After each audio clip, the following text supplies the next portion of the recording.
안녕하세요, 리사남입니다. 오랜만에 꼭 리뷰를 하고 싶은 작품이 생겨 정식 리뷰로 찾아왔습니다. 고스트 오브 스시마 디렉터스 컷이고요.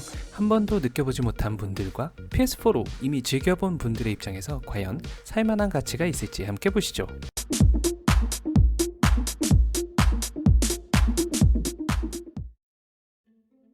고스트 오브 스시마 디렉터스 컷은 한편의 풍경화였습니다.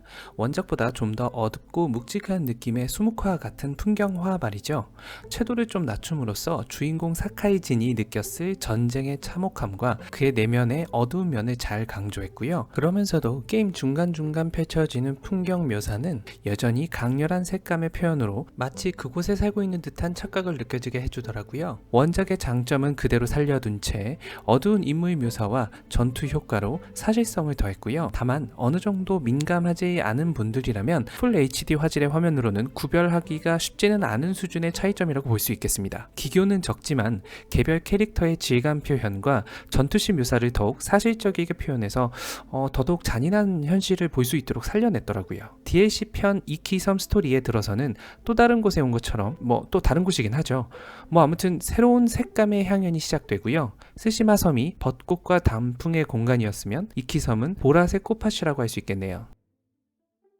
DLC 이키섬은 이토 성체를 토벌한 직후인 2장 초반부에 진입할 수 있도록 구성되어 있었어요. 제 다른 영상에서 원작을 비평했었던 부분 중 하나가 주인공의 감정선을 따라가기가 어렵다는 점이었었는데요. 이번 이키섬 DLC 편에서는 사카이진에 대한 내러티브가 핵심이었습니다. 정말 적절한 선택이지 않겠나 싶습니다. 무언가 제작진이 숙제처럼 느꼈을 부분이었거든요. 더 구체적으로 말하다 보면 스포일러가 될 수 있으니 가급적 말을 아끼겠지만 사카이진은 왜 그렇게 무사도를 지키려 했는지, 스스로를 또 어떻게 느껴왔는지에 대한 실마리를 꽤나 재미있는 플레이 방식으로 다뤄냈어요. 나름 흥미로운 방법입니다. 이렇게 DLC로 기존 스토리와의 연결점을 만들어내는 것이 쉽지 않았을 텐데도 꽤나 성공적인 접근이었지 않겠나 싶습니다. 이번 DLC는 PS5 지원과 함께 충분하게 그 가치를 가지고 있다는 생각입니다.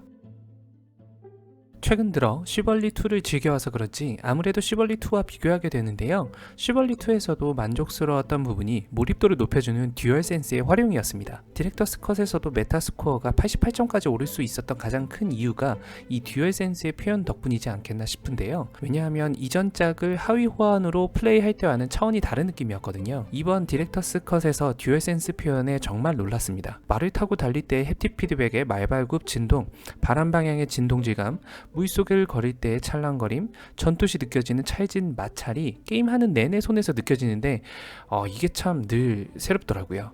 활을 쏠 때의 트리거 반응 또한 훌륭했습니다. 진정한 PS5 게임으로의 재탄생이라고 봐도 되겠다 싶은 생각이고요. 다만 PS5 독점작 수준이라기보다는 쉬벌리2 정도의 듀얼센스 활용이지 않겠나 싶습니다. 리프트 어파트나 리터널 수준의 활용도까지는 못 미친다는 생각입니다. 다시 한번 플레이를 하며 이 게임이 소리 감각을 참 잘 활용했다는 사실을 다시 강렬하게 느낄 수 있었어요. 듀얼센스의 진동을 만나면서 말이죠. 개인적으로는 명상을 즐겨했던 사람으로 명상 장면은 제게 꽤 인상적이었습니다. 이번 작품에서 일본 음성 립싱크를 SSD 실시간 렌더링을 통해 구현했는데요. 개인적으로는 원작에서 느꼈었던 약간의 실망감에서는 많이 나아졌지만 그럼에도 여전히 아쉬운 부분이 남아있는 건 사실이네요. 지금까지 여러분들의 지갑을 지켜드리기 위한 리뷰 영상이었는데요. 다음 영상으로 또다시 찾아뵙겠습니다.